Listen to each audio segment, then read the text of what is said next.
Chawama by-elections nominations are taking place right now. So an announcement was published yesterday by the Electoral Commission of Zambia.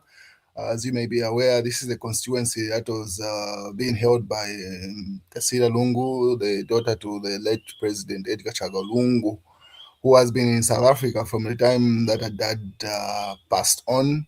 And she was given some time off work, but because of the back and forth between government and the Lungu family, an agreement was not reached on where Lungu is supposed to be put to rest. So it looks like that court case might be indefinite. And as a result of that, she was supposed to report back to work. She didn't, and her seat has been nullified and has caused that by-election. So that's the timetable of how things will flow today. So latest inclusion at 9:30 to 9 hours to 9:30, an independent member of parliament will file in his nomination. That's according to the timetable. At 10:30 to 11 hours, Forum for Democracy and Development, FTD candidate, followed by New Congress Party, and then the UPND and a number of other independent party individuals.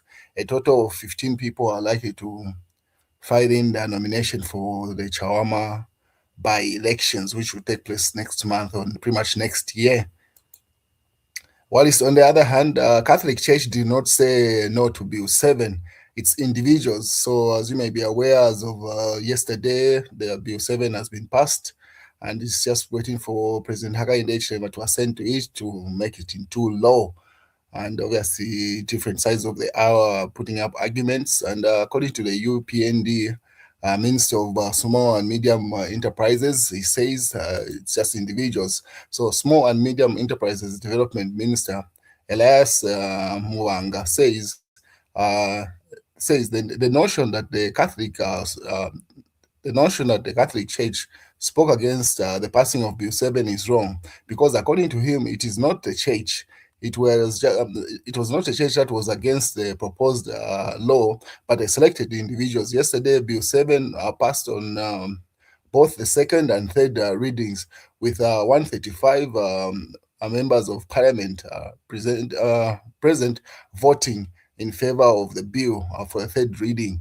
So simply saying it's the Catholic individuals, those priests that are against it, not the church in totality. On the other hand, Wynter Kabimba and Mwamba have been having a back and forth online.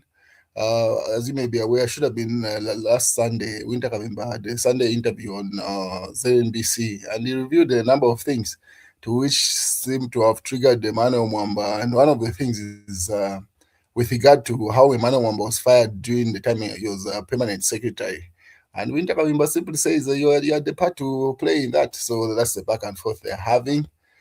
And for one of the things he also highlighted in that interview, that's Wynter Kabimba says, I don't think Edgar Lungu had the stamina to fire people for corruption, because we would have ended up with no cabinet if he had done that, Wynter Kabimba. So simply saying the level of corruption that had prevailed in the PF, allegedly, according to Wynter Kabimba, would have meant that the entire cabinet that Edgar Lungu had held would have been fired or pretty much gotten rid of, because they are all involved in some sort of corruption. And then that's a response Emmanuel Mwamba is putting up, that rant. They're having a back and forth. And then he goes further. This is still Wynter Kabimba. He says, Hakainde Hichilema is sober like me. He does not drink, and he is serious-minded. When you engage him, he might not have the experience, but sobriety and a sense of discipline that must give to. That he must give to you and all those who were absent in Lungu's term, pretty much. So simply saying the fact that Hakainde Hichilema does not take alcohol is a good advantage to the nation in his decision making. That's Wynter Kabimba's view. And he likens it to himself. He says he does not take alcohol. And yeah, so that's a back and forth with those PSs. But on the other hand, there is the Speaker Muti celebrates and leads members of parliament into dancing as a 135 vote to pass Bill 7. So there's been a video that has been circulating online and people are weighing in and having their 2 cents on how the Speaker of the National Assembly reacted to the vote that had taken place in Parliament. And people are saying, "Hey, she's supposed to be neutral, but she was seen dancing in a video online." So now people are wondering to say, how can a person that is presiding over the voting process be seen to be politically aligned when the vote uh, has passed? Let me just show you the video of her dancing in Parliament earlier on. Just stand by as I cue the video.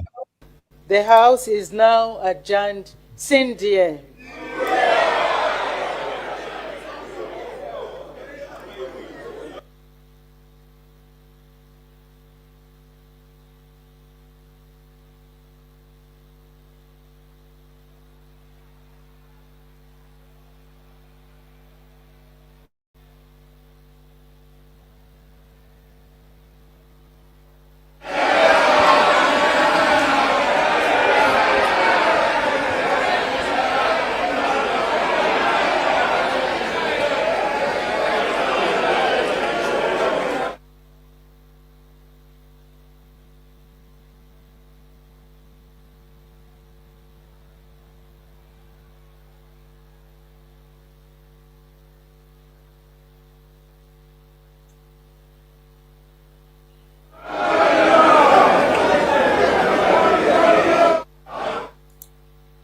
So that's the video being referred to in this newspaper extract, where the Speaker Muti celebrates the lead and leads the members of parliament into dance over that vote. So the PF has not received that. Well, what is being on to say is, imagine a referee officiating a team he supports and starts celebrating when the team scores. The case of Speaker today, Bill 7 goes through and she starts dancing. So obviously, uh, that reaction triggered a conversation to say, how can she be neutral if is clearly seen to be politically aligned? And then I've never felt this much pain, cries being on Mpundu. That's because of how the vote had gone. The numbers have not looked well for especially the Patriotic Front. People have not reacted well to the way things played out. And one of them is Yoram Daka. He says, had the United Party for National Development (UPND) been in opposition, Bill 7, like Bill 10, would have never passed. Would have never passed. Zambia's misfortune is that Patriotic Front (PF) is the main opposition. They were useless in government, and they remain as useless in opposition. Simply saying, had it been the UPND in opposition, this bill would have not passed, just like Bill 10 failed, because the PF is not united. To which Mumbi now Mwawa, Mumbi Namwawa responds and reports that caption, and she says, period. This party should have never been anywhere close to power, referring to the Patriotic Front. This party should have never been anywhere close to power. What a wasted our population, our democracy, and our resources. So, simply saying, the actions displayed by those members of parliament leaves much to be desired. Reverend Walter Mwambazi also weighed in. He says, still processing. 156 members of parliament, 131 say yes, 2 say no, and 0 abstain. Present at a time were 136. What happened to the 3 that just watched their monitors? And what about the 20 who were absent? I realized some seats became empty. 20 plus opposition who voted yes. Interesting. Ndipo Tilimuchive. So he's simply giving his 2 cents and the statistics, and then he gives an afterthought. Says, "This is what happens when you have a disjoined, disunited opposition. This right here is the proof that the Patriotic Front (PF) is gone for good, and the rest have to work out or have their work cut out for them. For those in charge, they gotta win this coming election, because imagine you iron the irony of losing and then having passed Bill 7 coming back to haunt you. in opposition. So simply giving a warning to the UPND saying, hey, this might work out to the negative to you if you do lose the elections in 2026. So it's it is what it is at the end of the day. And then Bino Mbundu says there is nothing as painful as betrayal. I've never felt this much pain. If it was all UPND, it would have been understandable. Not about Studio now. So simply saying the people that he eats with in parliament and talks to, because the people that voted for the bill, then the PF has been reviewing the names of those that had voted, and some of them you'll be shocked of some of the people. And Bano Mwamba has been pointing them out, says the most shocking votes for Bill 7. So he puts up one of them is Kangombe. This should be a member of parliament somewhere in a constituency in Kitwe. I'm not just sure, not in Kana, but some constituency in Kitwe.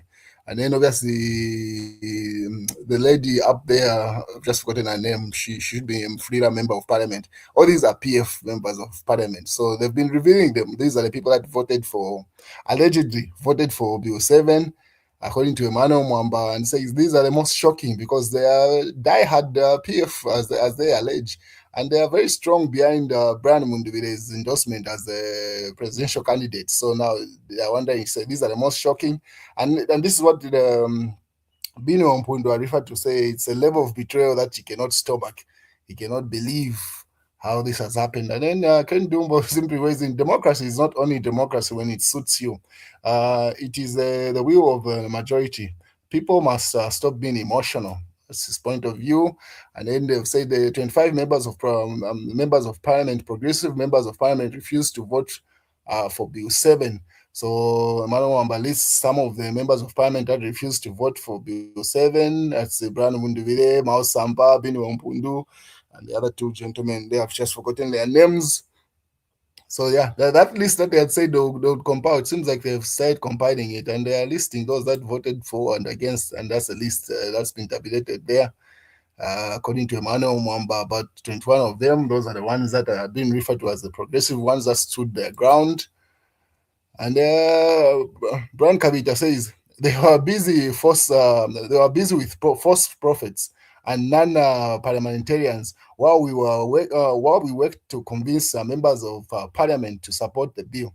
And simply, the UPND has just reviewed the strategy. All that time that the PF was hosting those press conferences, those threats that they were issuing just the night before Bill 7 vote.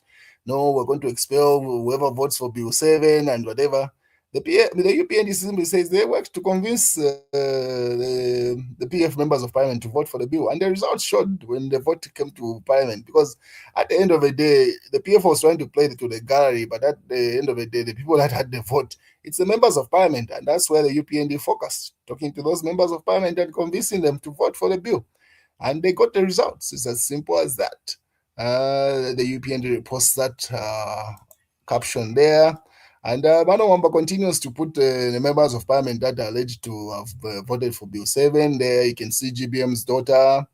You can see Kanchwia, member of parliament there. So, say, according to Emmanuel Wamba saying, Zambia, the faces of treachery are here. Betrayal are the most painful when it comes from those closest to us, as only those who trust to betray us. So simply saying, they did not expect that a huge number of members of parliament from within the PF to vote for this bill. But hey, is that politics at play? Your friends are playing chess. You are trying to play checkers here. And obviously, the KBN TV, they even signed a paper and committed publicly that they will vote against Bill 7. Trust Patriotic Front and its members of parliament at your own peril. So simply saying, KBN simply saying, hey, they did a lot of stunts to say no, they were against Bill 7, but the statistics that came out of parliament show otherwise. And yeah, so obviously more names are coming up. Emmanuel Wamba is pretty much compiling this, but really, this compilation changes nothing. The bill has already been voted for. And yeah, it's up to the voters now, the general public, to decide if they train those MPs or not. But at this stage, whiling on who voted for it or not is a waste of time. And a Fred member says, Only praise singers and their supporters can celebrate this illegality. Well-meaning Zambians are greatly worried and are concerned. And one of the people that Mano Mwamba tagged was Honorable Francis Mulenga Fube, who he had alleged to say he had voted for the bill. And it seems like in the Patriotic Front WhatsApp groups or wherever they communicate, it's a heated conversation. And the MP was quick to come to his own defense. And Mano Wamba shared that audio where the MP was defending himself to say no, he did not vote for the bill. Now, if you look at these things, everyone is defending themselves to say they did not vote for the bill, especially from the PF members of parliament. But then again, the numbers show who voted. It's just that it was a secret vote. All you see are the numbers. So now, if everyone is claiming to say they did not vote for the bill, then who did vote for the bill? It's quite funny. Just listen to this audio that Emmanuel Mwamba shared of the MP defending himself in some WhatsApp group where people are simply checking him to say, how can you do such a thing? And stand by as I play you that audio. Everybody